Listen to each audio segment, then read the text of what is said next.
Hey friends, and well, let me be honest, probably before this video is over, some of you will consider me as an enemy. But I wanted to share a couple minutes about my thoughts, not only on the tragedies that we have been experiencing over these past months, and especially these last couple of days with the shootings of our black men, but what I'm coming to learn over my 23-year journey of being a white man, living and ministering amongst my black family here in several inner cities of Chicago.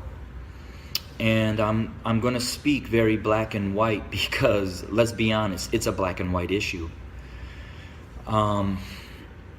I want to take you to the book of Exodus, chapter 1, and I wanted to share a little bit of what took place prior to the rise of Moses. When I read that, it talked about that the Pharaoh became concerned and very fearful that the Hebrew slaves were growing in number and in power. So in order to maintain their oppression, he put upon them great labor.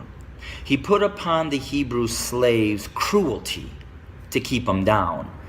However, they still grew.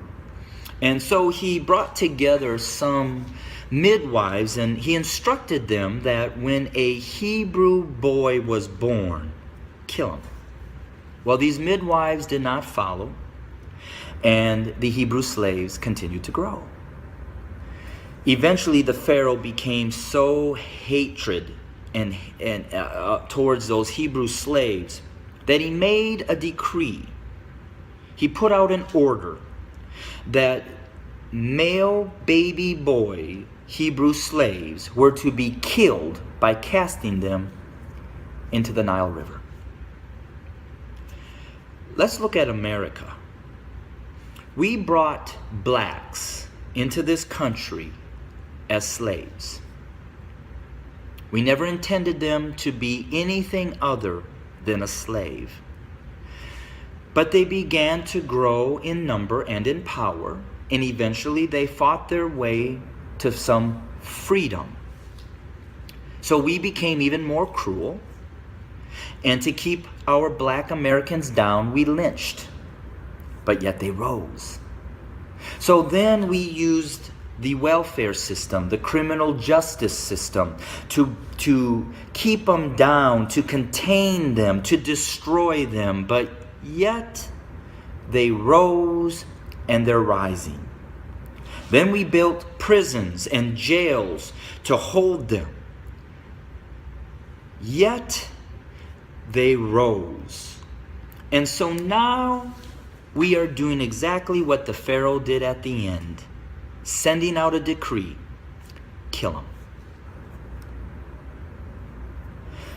So until we admit that when we wrote this Constitution that all men are created equal, that we never intended to include our black brothers and sisters, our nation may end up facing exactly what the Egyptians faced when they refused to let God's people go.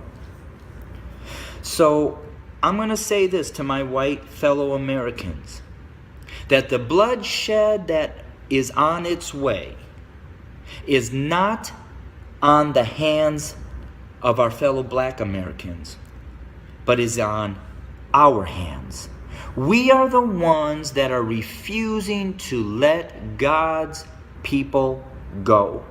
We are the ones that are refusing to acknowledge that we do not value our black brothers and sisters as equal individuals or equal Americans as us white men. And to my black brothers and sisters, the racial issues, as I've said, have been there from the very foundation. But why do we see it more? Because there's a shifting. See, us white men have been at the head since the foundation. But we've had a black president.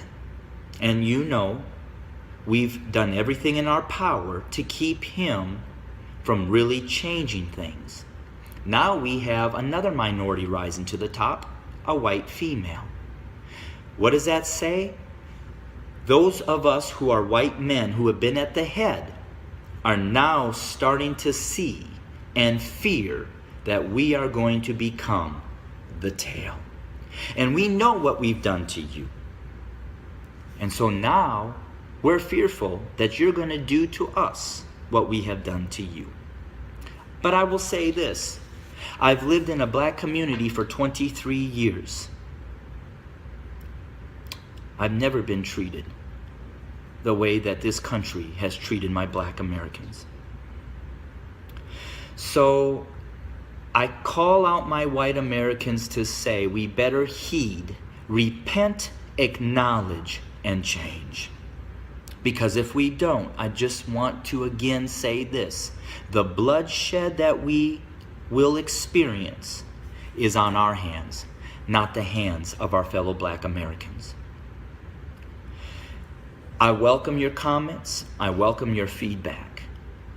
Hit me up on Facebook or go to my webpage at www.studio2911.org. Again, that's studio2911.org. I don't necessarily know the answer, except for us white Americans need to repent, acknowledge the lies that we have taught, acknowledge our value system of equality. It is not here, and it does not include our black brothers and sisters. And we need to change, and we need to change now. Thanks for your time. Bless you.